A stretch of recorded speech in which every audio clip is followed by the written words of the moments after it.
आज बच्चों हम लोगों का जो विषय है, टॉपिक है, वो है रेवेन्यूज। ठीक है, यानी आगम। तो आज हमारा मुख्य उद्देश्य है कि हम पढ़ें कि सीमांत आगम क्या होते हैं। सीमांत आगम का मतलब मार्जिनल रेवेन्यू, ठीक है, MR। और हम ये जानना चाहते हैं कि औसत आगम क्या होते हैं।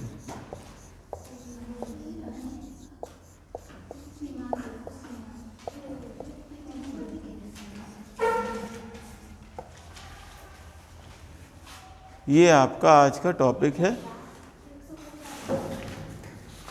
हम लोगों ने कल यहाँ तक पढ़ लिया था कि फर्म की लागतें जो हैं वो किस तरीके से व्यवहार करती हैं।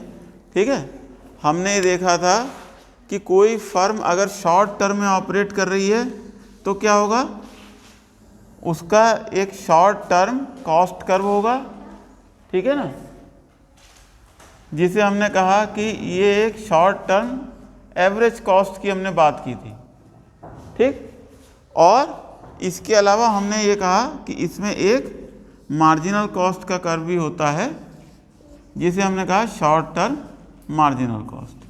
ठीक है, तो ये दो तरीके के कर्व होते हैं जो फर्म की लागतों को दिखाते हैं।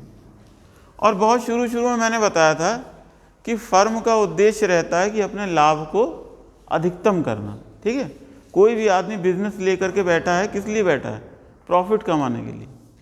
ठीक, दुनिया में कोई ऐसा बिजनेस नहीं है जिसका उद्देश्य प्रॉफिट कमाना ना हो। सब लोग प्रॉफिट कमाने के लिए बैठे हैं।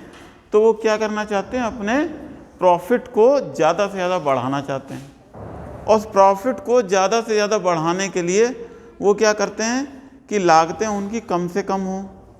ठीक है, और उनके रेवेन्यूज़ ज़्यादा से ज़्यादा हों। ठीक, तो हमने ये फर्म की लागतों के बारे में पढ़ा था कि फर्म की लागतें आमतौर पे इस तरीके से होती हैं, जो शुरू में जब उत्पादन बढ़ाया जाता है तो घटती हैं। ठीक, फिर कुछ समय के बाद वो लागतें जो हैं वो बढ़ने लगती हैं। तो ये लागतों का व्यवहार आमतौर पे हमने देखा। हमने इसी में ही लॉन्ग टर्म लागतों की बात भी की थी। लॉन्ग टर्म लागतें क्या होती हैं कि जैसे फर्म जो है वो मान लीजिए शॉर्ट टर्म में ये उसकी लागत है। ठीक है, सॉरी, शॉर्ट टर्म में जो है वो ये इसकी लागत है, SAC SMC। ठीक, और ये उसका लॉन्ग टर्म कर्व होता है। तो फर्म लॉन्ग टर्म में क्या करती है कि शॉर्ट टर्म में इसके लिए ये वाला पॉइंट बेनिफिशियल हो सकता है। ठीक है, शॉर्ट टर्म में इसके लिए पॉइंट कौन सा है? ये ऑप्टिमम पॉइंट है। ऑप्टिमम पॉइंट उस पॉइंट को कहा जाता है जहाँ पे फर्म की लागत न्यूनतम होती है। ठीक, यानी अगर फर्म की लागत इस टाइप की है, ये फर्म की औसत लागत है, ठीक है ना, और फर्म इतना प्रोडक्शन करती है, अगर ओ की प्रोडक्शन करती है, ठीक, और OC कास्ट आती है, तो ये क्या है? ये OQ प्रोडक्शन जो है ये इसका ऑप्टिमम प्रोडक्शन है।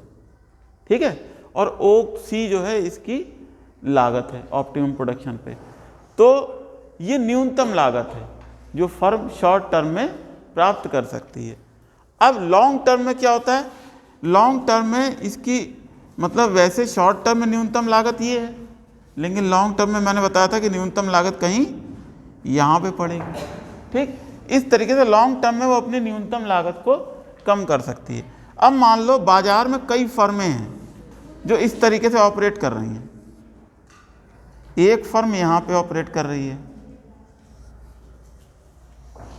ठीक है ना। इस तरीके से बाजार में कई फर्में हैं जो ऑपरेशन कर रही हैं। तो ये फर्म कैसी है? ये फर्म ऐसी है जो अपने न्यूनतम लागत पे उत्पादन कर रही है, ठीक है। और इसका शॉर्ट टर्म का कर्व जो है, मान लीजिए जैसे हमने कह दिया ऐसे सी, ठीक, ओ का मतलब ऑप्टिमम। ये एक ऑप्टिमम फर्म है जो इस लागत के ऊपर उत्पादन कर रही है, इसकी उत्पादन लागत सबसे कम है, ठीक। तो लॉन्ग टर्म में जो है, लॉन्ग टर्म में भी इसका उत्पादन कर्व यही रहेगा, ठीक है ना, मतलब उत्पादन का लेवल उसका यही पे रहेगा, ओ क्यू है। तो इसको हम कहते हैं ऑप्टिमम फर्म की अवधारणा, ठीक। तो फर्म क्या करती हैं कि ऑप्टिमम होने की कोशिश करती हैं। उस ऑप्टिमम होने की कोशिश में वो क्या करती हैं, जैसे ये जो फर्में हैं, ये वाली फर्में, ठीक, ये जब उत्पादन करेंगी, इनकी उत्पादन लागतें जो हैं वो कैसी हैं, ऊंची हैं, और इस फर्म की उत्पादन लागत सबसे कम है। इसका मतलब इस फर्म ने जो अपने आप को लॉन्ग टर्म के हिसाब से ढाल लिया है, ठीक। इसका जो उत्पादन लागत है वो लॉन्ग टर्म के हिसाब से है, और शॉर्ट टर्म में भी उसकी लागत वही आ रही है जो लॉन्ग टर्म में उसकी लागत आ रही है, ठीक है। तो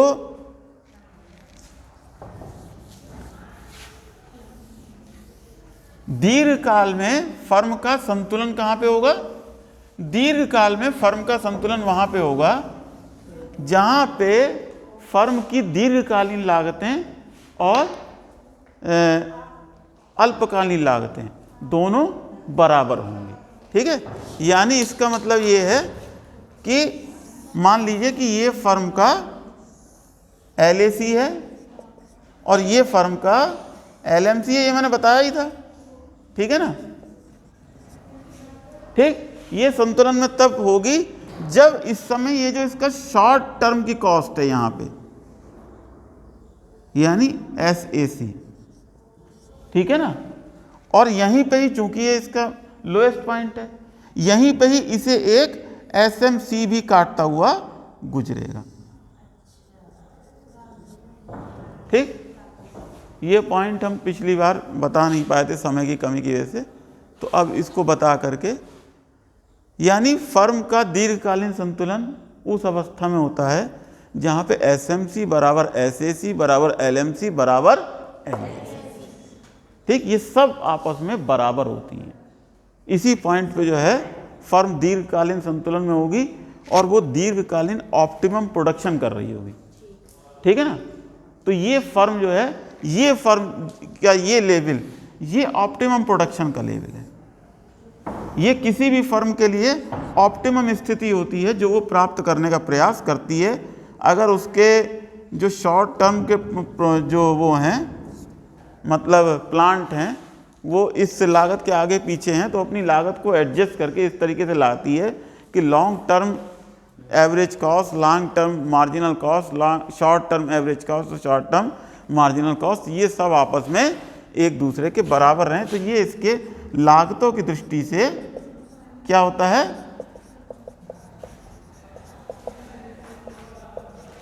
इसके ऑप्टिमम कंडीशन होती है, ठीक है। तो इसका बैलेंस जो है वो एक तरीके से लॉन्ग टर्म में यहां पे होगा।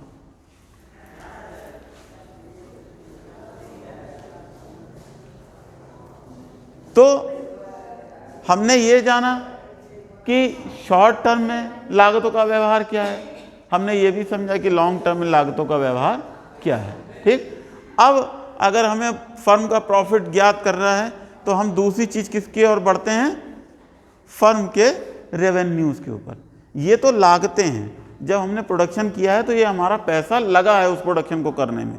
अब जब हम उस प्रोडक्शन को बाजार में बेचेंगे तो हमें उससे पैसा आएगा, ठीक। अगर वो पैसा हमारी लागत से ज़्यादा होगा तो हमें प्रॉफिट होगा, और अगर वो पैसा हमारी लागत से कम होगा तो हमको नुकसान होगा।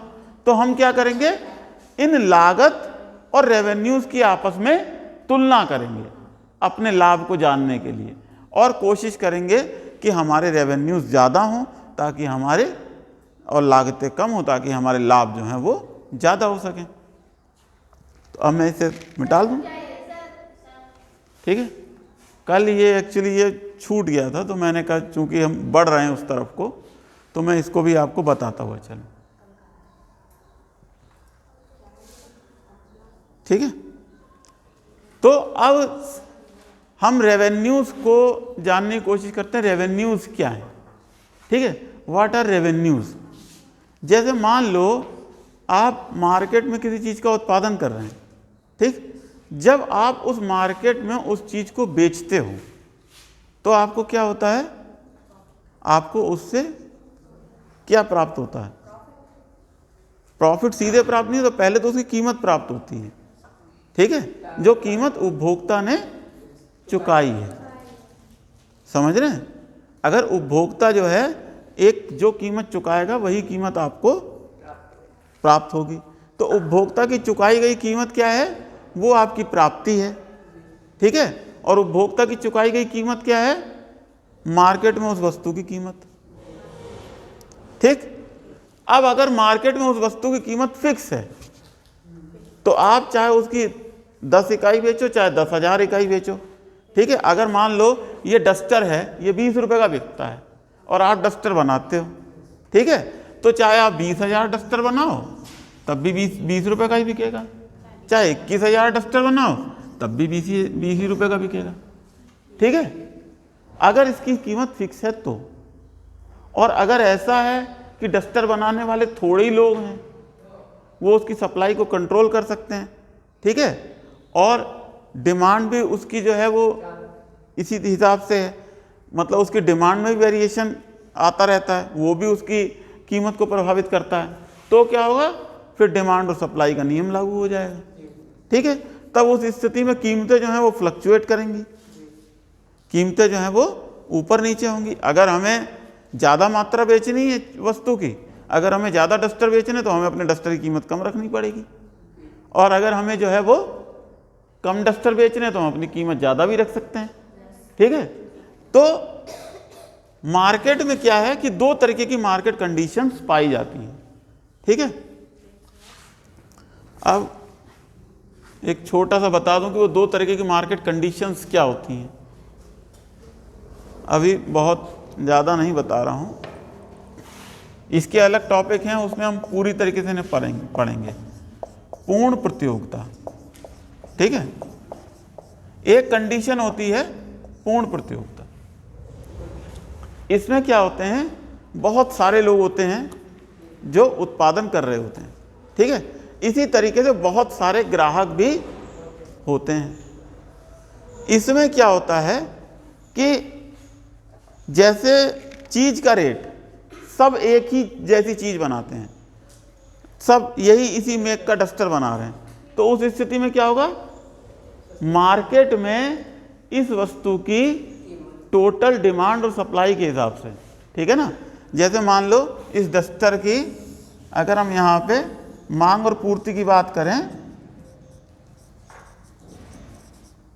तो क्या होगा, यहाँ पे कीमत रख लें तो इसका एक मांग का वक्र होगा जो ये बताएगा कि डस्टर की कीमत अगर गिरती चली जाए तो मांग बढ़ती चली जाएगी, ठीक है।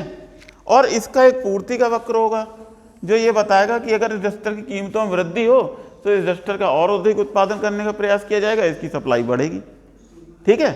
तो ये मांग और पूर्ति के वक्र एक दूसरे को जहां पे काटेंगे वहां पे क्या होगा, वहां पे वस्तु की कीमत फिक्स हो जाएगी, ओपी, ठीक है ना। और इस वस्तु की कीमत ये जो मार्केट में एक बार फिक्स हो गई, अब हर इंडिविजुअल बेचने वाले को एक बार डस्टर की कीमत फिक्स हो गई कि मार्केट में डस्टर की टोटल सप्लाई इतनी है और टोटल डिमांड इतनी है, इसके आधार पे वस्तु की डस्टर की कीमत 20 रुपये है, ठीक। तो अब आपको ये कीमत जो है 20 रुपये हमेशा मिलेगी, चाहे आप इसके 50 डस्टर बनाएं, चाहे 70 डस्टर बनाएं, चाहे 100 डस्टर बनाएं। क्यों? क्योंकि डस्टर खरीदने वाले बहुत हैं और डस्टर बेचने वाले भी बहुत हैं। तो उस स्थिति में क्या होगा, ना तो खरीदने वाले उसकी मांग को प्रभावित कर पाएंगे, ठीक, और ना बेचने वाला कोई व्यक्तिगत रूप से उस वस्तु की कीमत को प्रभावित नहीं कर पाएगा। तो इसको क्या होगा, आपको 20 ही रुपए मिलेंगे, ठीक है, चाहे आप वस्तु की 1 इकाई बेचें और चाहे 50 इकाई बेचें, आपको हर इकाई पे 20 ही रुपए मिलने हैं, ठीक है ना।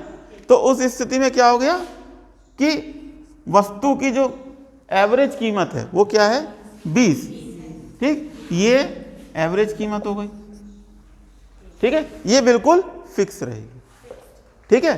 और अगर जैसे हमने 70 डस्टर बेचे, अब हम 71वां डस्टर बेच रहे हैं, तो वो 71वां डस्टर भी तो 20 रुपये पे बिकेगा, ठीक है, 72वां भी 20 पे बिकेगा, 73वां भी 20 पे बिकेगा। तो हम जो भी अतिरिक्त डस्टर बेचेंगे वो सबके सब इसी रेट पे बिकेंगे, 20 पे। तो इस पे क्या होगा कि AR और MR के कर्व एक ही होंगे, ठीक है। इस कंडीशन में क्या होता है, AR बराबर होती है MR के। अब एक दूसरी बाजार कंडीशन होती है, ठीक है। दूसरी बाजार कंडीशन क्या होती है, बेचने वाला थोड़ा बड़ा होता है, ठीक, और जैसे बड़ी बड़ी फर्में हैं, ठीक है, बाजार में 4 या 5 ही बेचने वाले हैं, या मान लो एक ही बेचने वाला है, तो उसको क्या करना पड़ेगा, उसको अगर ज़्यादा माल बनाना है और बेचना है तो उसे अपने माल की कीमत कम करनी पड़ेगी, ठीक है। तो उसको क्या मिलेगा, उसको जो डिमांड कर्व मिलेगा, ठीक है, उसका क्या होगा, डिमांड कर्व इस तरीके से होगा। ये मान लो वस्तु का डिमांड कर्व है, ठीक, यही इसका जो है वो AR कर्व भी होगा, ठीक है। इसका मतलब क्या है कि अगर आप जैसे OQ उत्पादन बेचना चाहते हैं तो OQ उत्पादन पे आपको प्रति इकाई कितना मिलेगा, OP प्राइस, ठीक। और अगर आप ज़्यादा माल बेचना चाहते हो तो आपको अपना रेट कम करना पड़ेगा। आपने रेट गिराया, कर दिया OP डैश, तो मांग कितनी हो गई बढ़ करके, OQ डैश, ठीक। आपने कीमत और गिराई और मांग और बढ़ गई, ठीक है ना। तो ये जो वस्तु का मांग कर्व है, यही वस्तु का उसके लिए रेवेन्यू कर्व भी है, ठीक है ना, क्योंकि जो उपभोक्ता जो कीमत पे कर रहा है वही कीमत उत्पादक को प्रति इकाई रेवेन्यू के रूप में मिल रही है, ठीक है ना।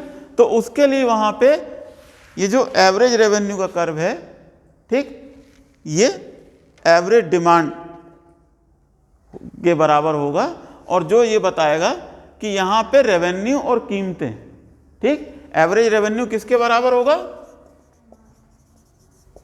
एवरेज रेवेन्यू बराबर होगा अब यहाँ पे वस्तु की कीमत के, ठीक। हम ये जानना चाहते हैं कि उसको एवरेज रेवेन्यू कितना मिल रहा है किसी के बारे में, तो ये पता लगा सकते हैं कि उसको वस्तु की कितनी कीमत में, वो उसकी वस्तु की जितनी कीमत में बिक रहा है उतना उसका एवरेज रेवेन्यू है, ठीक। अब हम थोड़ा सा वापस, ये कब होता है, ये तब होता है जब बेचने वाले कम होते हैं, ठीक है। और एक तरीके से क्या होता है, बेचने वाला या खरीदने वाला दोनों ही उसके कीमत को व्यक्तिगत रूप से प्रभावित कर सकें किसी तरीके से, तब उस स्थिति में क्या होगा कि वस्तु के रेट इस तरीके से गिरते हुए होंगे, उसका AR कर्व इस तरीके से नीचे डाउन होता हुआ आएगा, ठीक है।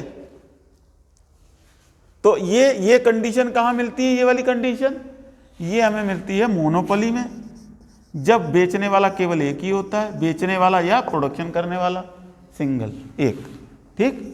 और वो कोई ऐसी चीज बना रहा होता है जिसकी चीज का कोई रिप्लेसमेंट मार्केट में उपलब्ध नहीं होता, या जिसका कोई सब्स्टिट्यूट मार्केट में उपलब्ध नहीं होता, मतलब कोई और बना नहीं सकता उसको, ठीक है। तो उस स्थिति में क्या होगा, वो एक ही आदमी बनाएगा, वही सप्लाई कर रहा है, उस सप्लाई में क्या होगा कि अगर उसे अपना माल ज़्यादा बेचना तो उसे कीमत कम रखनी पड़ेगी।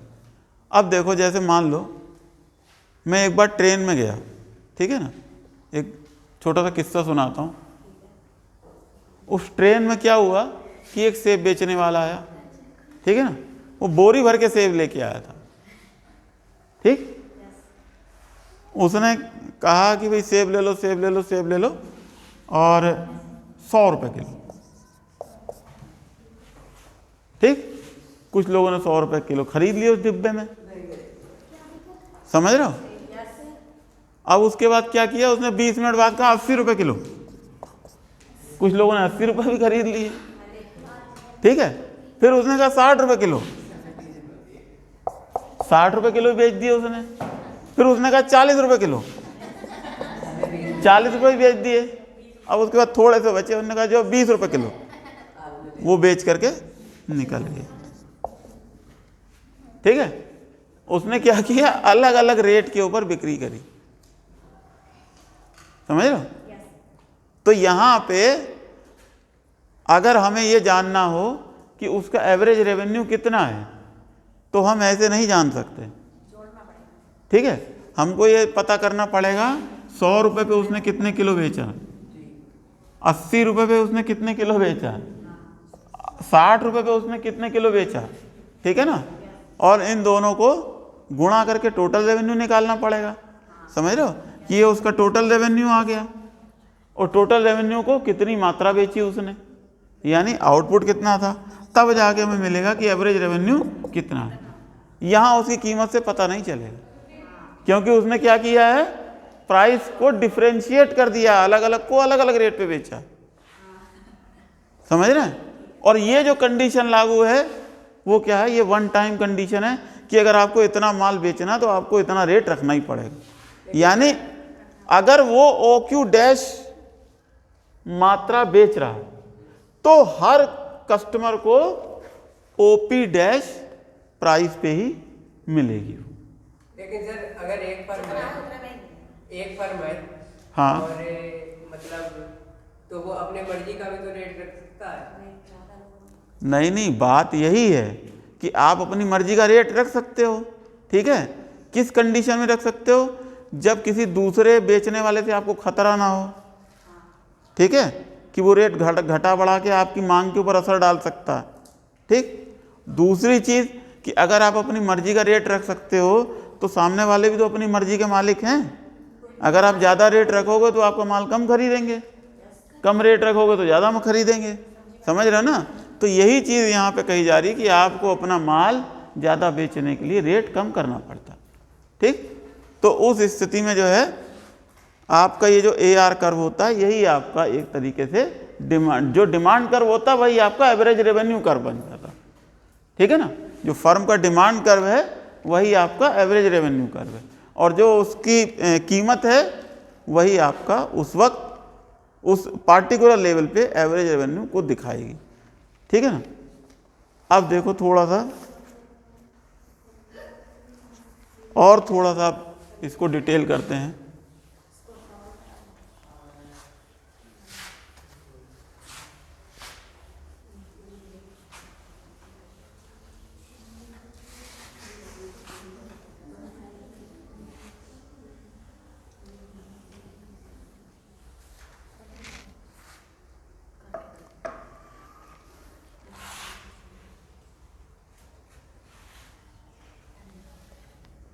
एक टेबल बना लें, ठीक है।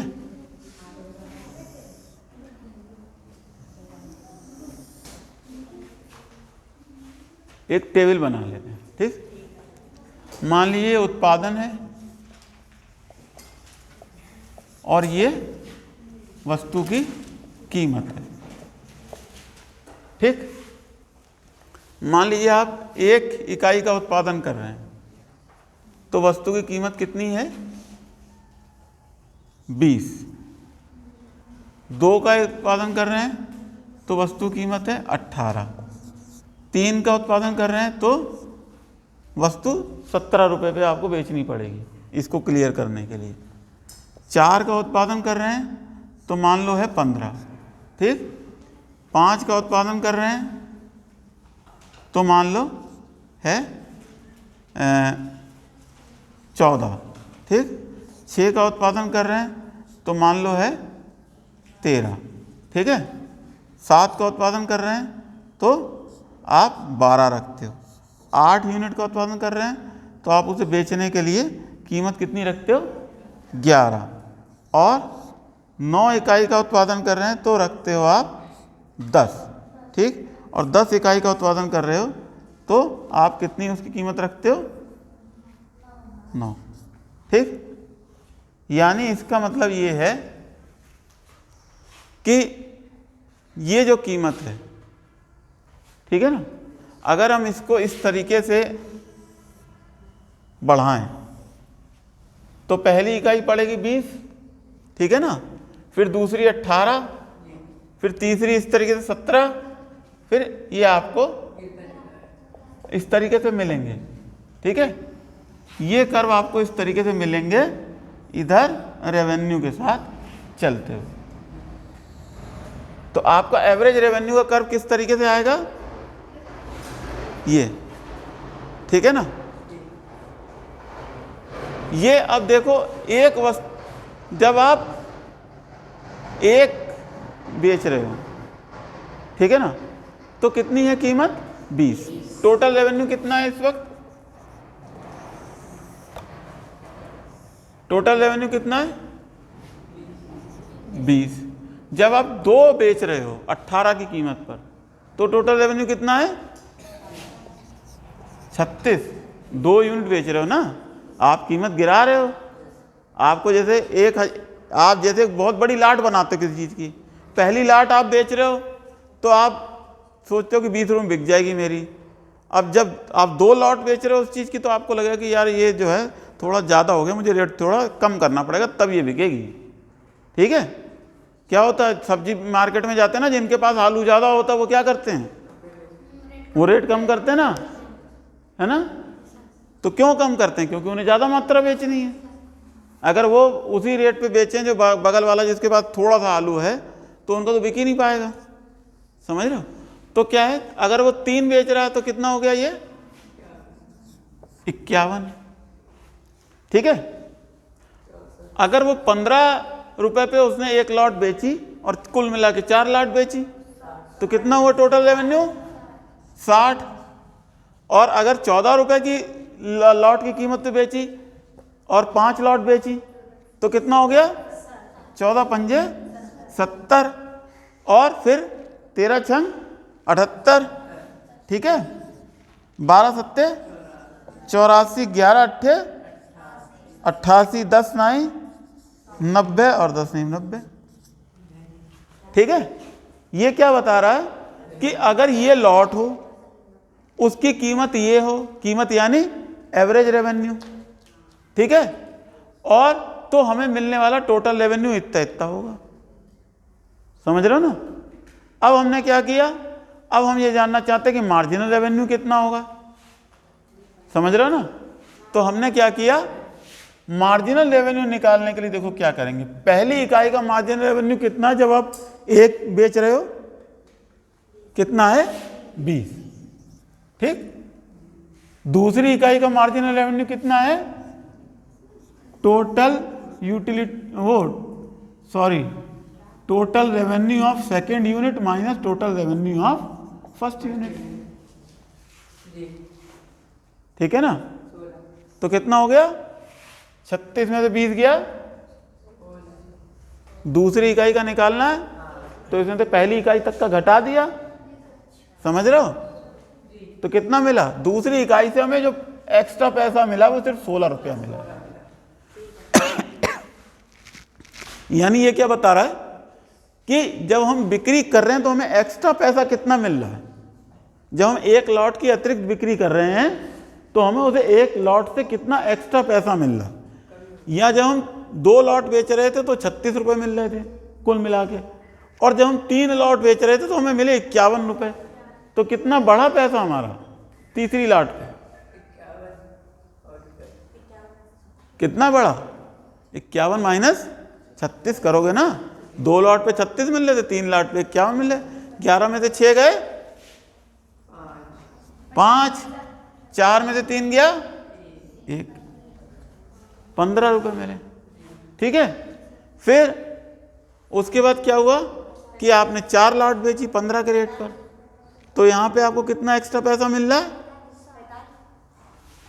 60 में से 51 घटाओ भाई 3 बेची 51 की और 4 बेची 60 की, तो आपको एक्स्ट्रा पैसा आपकी पॉकेट में कितना आया? ठीक है, 9।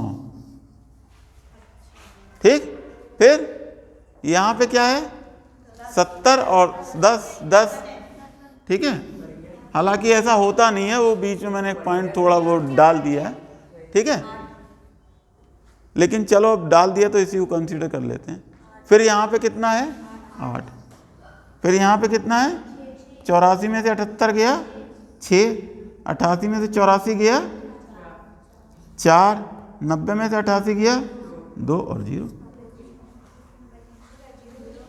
ठीक है, तो इस तरीके से मिलेगा। ये मार्जिनल रेवेन्यू हमें ये बताता है कि अगर हम किसी वस्तु की NB इकाई बेचते हैं, ठीक है ना, तो NB इकाई से प्राप्त होने वाला अतिरिक्त रेवेन्यू कितना है। ठीक है, यानी marginal utility of N unit कैसे निकाला हमने? Total utility of N unit minus, sorry हम यूटिलिटी की बात नहीं कर रहे हैं, हम रेवेन्यू की बात कर रहे हैं। ठीक है ना, तो total revenue of N unit minus total revenue of N minus 1 unit. ठीक है, अगर हमें यह मालूम करना है कि 5वीं इकाई का सीमांत उत्पादन कितना है, तो हम यहां से देखेंगे 5वीं इकाई। ठीक, 5वीं इकाई का टोटल कितना है? 70 माइनस चौथी इकाई का टोटल, यानी 70 माइनस 60 बराबर 10। ठीक है, समझ में आया ना? है, तो ऐसे करके हमने ये निकाल लिया। अब अगर हम इसे प्लॉट करें, ठीक है ना, प्लॉट करने का काम मैं आपको घर पे छोड़ देता हूँ, घर पे करिएगा प्लॉट। मैं बता देता हूँ प्लॉट ये कैसे आएगा। 10 वाले को ऊपर उठाना पड़ेगा। हैं? ये जो 10 आ रहा है बीच में मात्रा बढ़ गई, ये नीचे। अब लिख दिया तो लिखे रहने दो, कोई ऐसा नहीं है। ठीक है, आप चाहे तो थोड़ा बहुत ऐसा कर सकते हो, ये 17 है। ठीक है ना, ये कितना है? 20, 18, 17, 15, 14। ठीक, कोई दिक्कत नहीं है, जाने दो। कीमतें घट तो रही हैं ना, है ना, लगातार घट रही हैं, बस इतना पर्याप्त है। ठीक है, यहां पे कुछ ऐसा हुआ है जैसे 20 में से 3 गए, 20 में से ये 18, 2 का अंतर है, यहाँ 1 का अंतर है, यहाँ फिर 2 का अंतर आ गया है ना।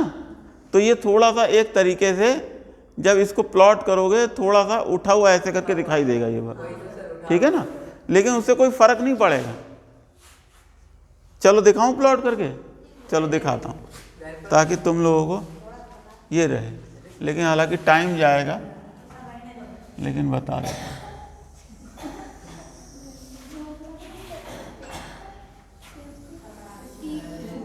ठीक है, हमें देखो मैक्सिमम कितना दिखाना है? 20। ठीक है ना, और हमारे पास इकाई कितनी है? 1, 2, 3, 4, 5, 6, 7, 8, 9, 10। ठीक, और हमें इकाई कितनी दिखानी है? 20। तो हम 2 से दिखाते हैं। 2, 4, 6, 8, 10, 12, 14, 16, 18, 20। ठीक है, पहली इकाई की कीमत कितनी है? जब हम 1 यूनिट बेच रहे हैं तो उसको हम 1 लॉट बेच रहे हैं तो 20 रुपये रख रहे हैं कीमत। तो पहली इकाई की कितनी हो गई? ये हो गई 20। ठीक है, अब उसके बाद अगर हमें 2 यूनिट रख रही है तो हम उसकी कीमत गिरा रहे हैं, 18 कर रहे हैं। ठीक है ना, तो दूसरी यूनिट पे कितनी हो गई? 18 हो गई। तीसरी यूनिट पे कितनी है? 17। ठीक है ना, तो तीसरी यूनिट पे ये आ गया 17। ठीक है ना, चौथी यूनिट पे कितनी है?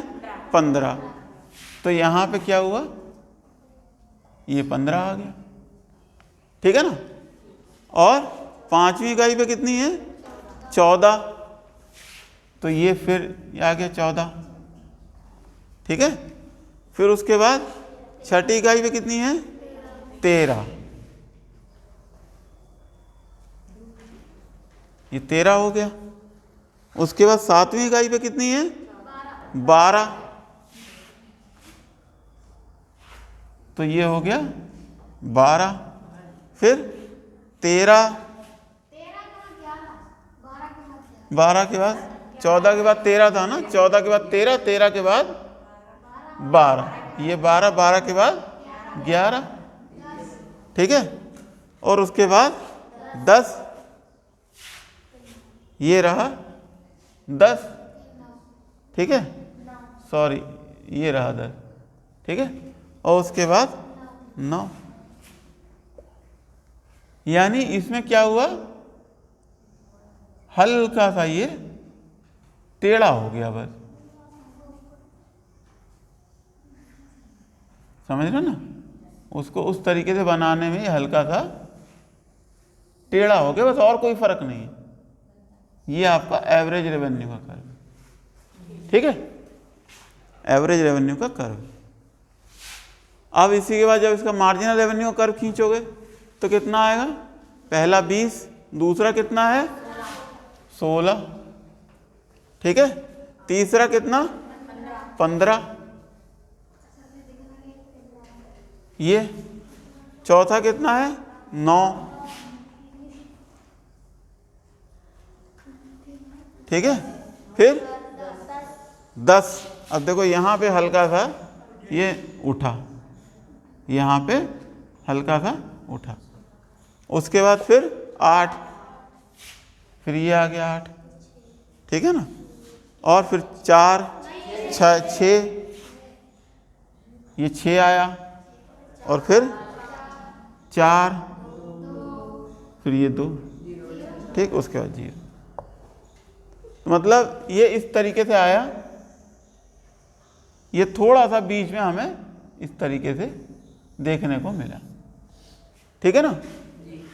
ये सिर्फ इस वजह से मिला कि हमारी जो थी वो ये थोड़ी सी टेबल जरा सी हम स्मूथ नहीं थी, ठीक है। लेकिन कुल मिला के जो MR कर्व हैं और AR कर्व हैं वो इसी तरीके से खींचेंगे, यानी AR कर्व ऐसे होगा, ठीक है, और MR कर्व कैसे होगा, इसके नीचे होगा, ठीक है ना। ये होगा AR कर्व और ये होगा MR कर्व, ठीक। तो जब हम इनकी प्लॉटिंग करेंगे तो ये दोनों कर्व इस तरीके से हमको दिखाई पड़ेंगे। चलो मिटा दूं इसे। तो अब आप ये देखिए कि जब AR और MR दोनों ही गिरते हुए हैं यहाँ पे, ठीक है, इसका मतलब क्या है कि जब हमें वस्तु की ज़्यादा मात्रा में बेचनी है तो हमें वस्तु की कीमत नीची रखनी है, ठीक है। और जैसे जैसे हम कीमत नीची करते जाएंगे हमारे AR कर्व नीचे की ओर गिरता जाएगा, और AR जितनी तेज़ी से गिर रहा है, देखो 20, 18, 17, 15, 14, 13, 12, 11, 10, 9, और MR जो है वो उससे कहीं ज़्यादा तेज़ी से नीचे गिरेगा, यानी एक्स्ट्रा यूनिट से मिलने वाला पैसा वो बहुत तेज़ी से गिरता हुआ चला जाएगा, ठीक है।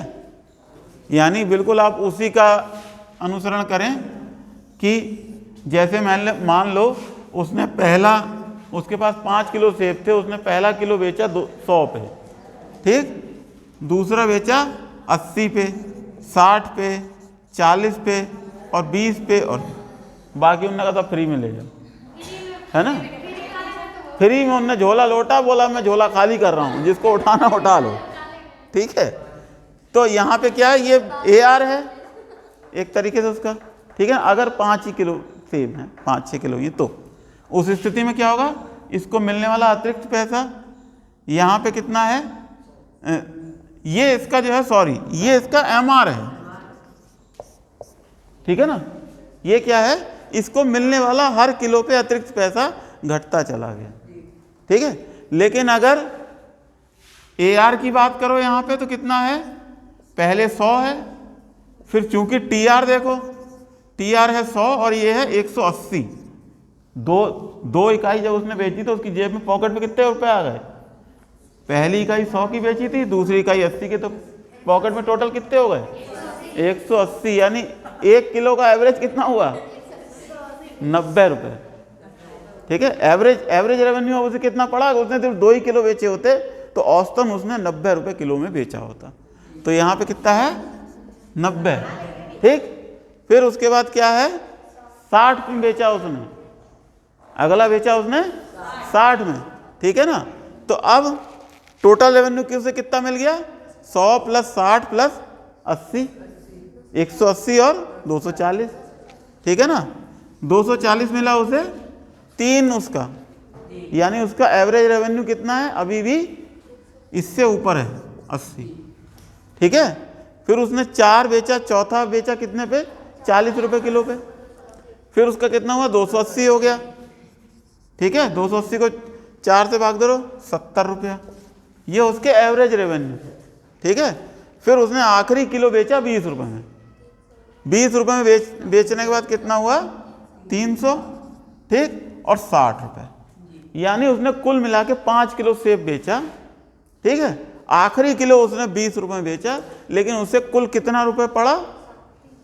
उसे पड़ा 60 रुपये किलो के हिसाब से उसकी पूरी लॉट 5 किलो सेब की निकल गई। ठीक है, तो ये उसके मार्जिनल रेवेन्यू घटते हुए थे, लेकिन टोटल रेवेन्यू जो है वो बढ़ते हुए हैं उसके, और एवरेज रेवेन्यू भी घटे हैं लेकिन मार्जिनल रेवेन्यू से कम तेजी से।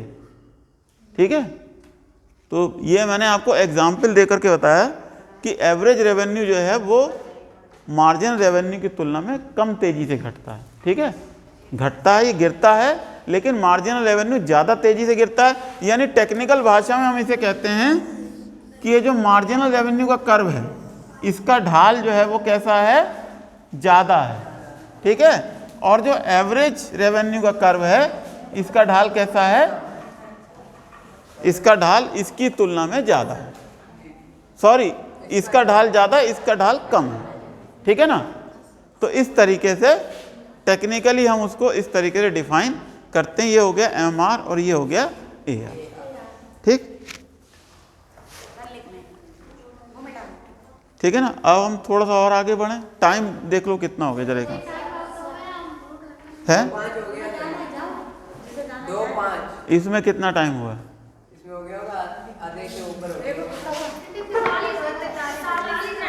43 होगा, तो 1 घंटा और पढ़ा देता हूँ आपको। 15 मिनट है पूरे 1 घंटे की हो जाएगी। गुस्से में कह रही होगी। समझ में आ रहा है? पढ़ा दें, पढ़ा दें बेटा, पढ़ा देते थोड़ा सा आप लोग, है ना। अब देखो, चलो 1-2 छोटी चीज और बता देता हूँ। ठीक है, ठीक है, हाँ ठीक है, चलो 1-2 छोटी चीज और बता दें।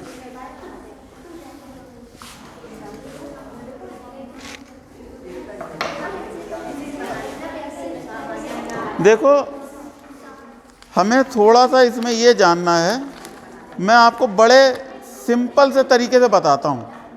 ठीक है, किताब में आपको ये चीज़ बड़े टेढ़े मेढ़े तरीके से मिलेगी, लेकिन बड़े सिंपल तरीके से आपको बता रहा हूँ। ठीक,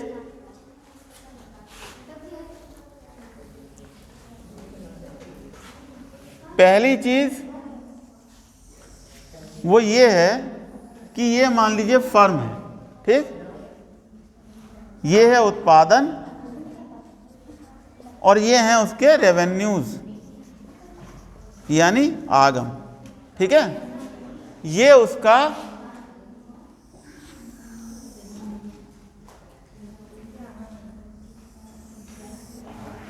एमआर का वक्र है और ये एआर का वक्र है।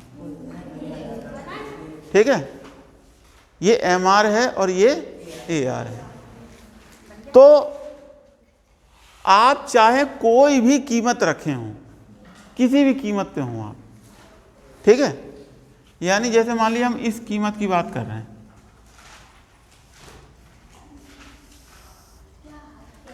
इस कीमत पे आपका उत्पादन कितना हो रहा है? उत्पादन कितना हो रहा है आपका, ओ क्यू, ठीक, और वस्तु की कीमत कितनी है, ओपी, ठीक है ना, वस्तु की कीमत कितनी है, ओपी। तो ये जो ए आर वक्र है और ये जो एम आर वक्र है, ठीक, ये दूरी जितनी होगी, मान लो 10 सेंटीमीटर है, ठीक है ना, तो ये 5 सेंटीमीटर होगी यहाँ से यहाँ तक, जी सर, और 5 ही होगी, एक अनुपात में करेंगे। ठीक है। ये एक प्रॉपर्टी है, ये याद रखने वाली बात है कि ए आर कर्व, जो एम आर कर्व का ढाल होता है, वो एक तरीके से डबल हो जाता है, दुगना हो जाता है, वो जो है वो दुगना क्लोज है इस वाई एक्सिस के, ठीक है। अब इसको सिद्ध करने के लिए अगर कोई कहे कि इसे सिद्ध करके दिखाओ, ठीक, तो इसे सिद्ध कैसे किया जाएगा, ठीक है। इसे सिद्ध करने के लिए चलो हम इसका एक नाम रख लें, है ना, आर, ठीक, इसका मैं नाम रख लेता हूं, चलो डी डी डैश, ठीक है। ये मैंने एक डी डी डैश मतलब एक डिमांड कर्व, ठीक, डी डी डैश जो है एक डिमांड कर्व का नाम मैंने रख लिया, ठीक है। अब इसके बाद देखो,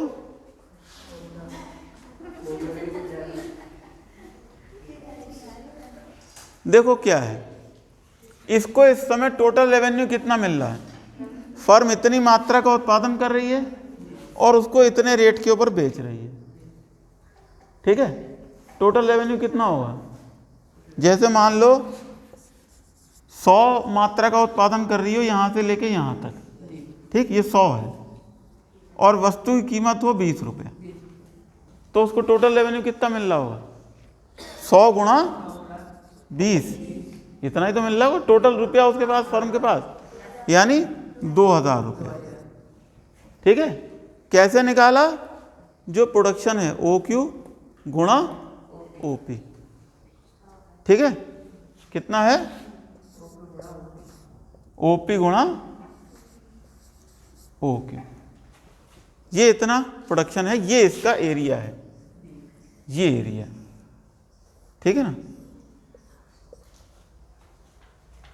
ठीक। अब अगर हमें सिर्फ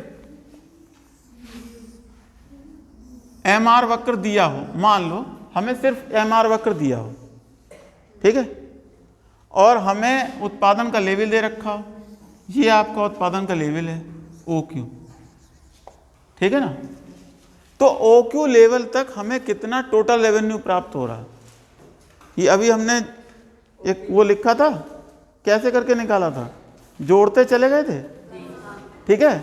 यानी पहली इकाई से मान लो इतना प्राप्त हुआ, फिर दूसरी इकाई से इतना प्राप्त हुआ, तीसरी इकाई से इतना प्राप्त हुआ, चौथी इकाई से इतना, पांचवी इकाई से इतना, छठी इकाई से इतना, सातवीं इकाई से इतना, ठीक, इन सबको जोड़ दो, ठीक है ना।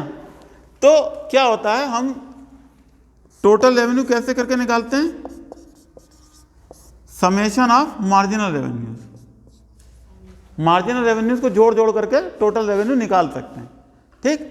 अब उस स्थिति में क्या होगा कि अगर इसको हम देखें, ठीक, टोटल रेवेन्यू एक तो ये है और दूसरा क्या है, इस एरिया के नीचे, यानी अगर हम इसको ऐसे देखें, ये जो एरिया है ये वाला, ये एरिया टोटल रेवेन्यू को दिखाएगा, ये क्या दिखाएगा, ये एरिया, ये टोटल रेवेन्यू है, ठीक है ना। अगर हमारे पास सिर्फ एम आर है तो हम क्या करेंगे, इस एम आर को सम अप करेंगे तो हमको ये टोटल एरिया मिलेगा। अब यहाँ पे ये एरिया कितना है, यहाँ पे ये एरिया है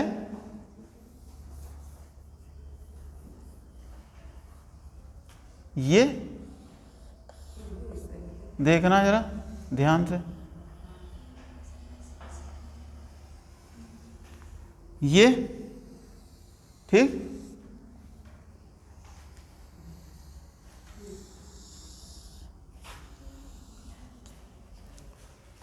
ठीक है ना। अब देखो ये जो खींचा मैंने एरिया, ये एरिया, ये भी टोटल रेवेन्यू को ही दिखा रहा है, ठीक है, यानी ये भी 2000 रुपये ही बता रहा है। अगर चाहे इसको ऐसे जोड़ लो चाहे वैसे जोड़ लो, आएंगे 2000 रुपये दोनों तरफ से। तो इसका मतलब क्या है कि हमारे पास, चाहे हम इसकी बात कर रहे हों टोटल रेवेन्यू, या हम बात कर रहे हो किसकी,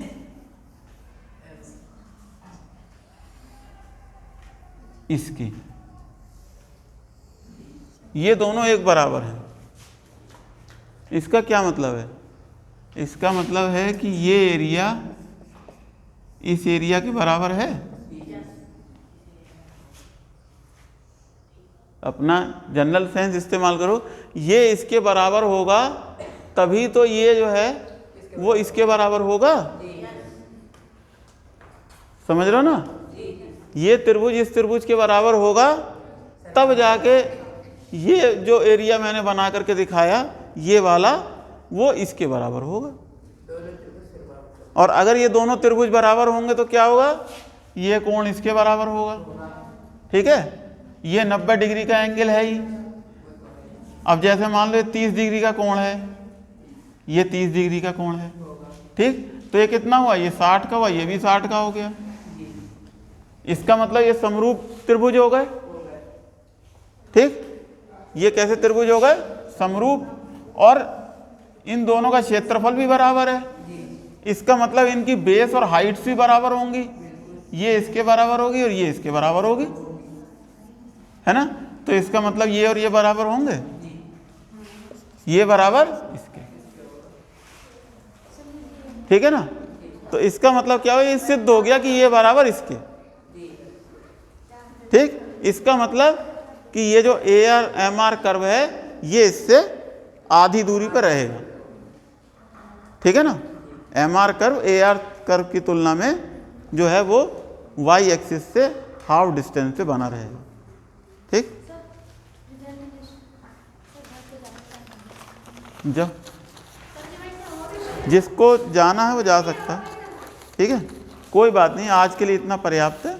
ठीक है, और इसे पढ़ के आना, कल मैं कुछ और चीज़ें बताऊंगा। हाँ, बंद कर। पहले बच्चों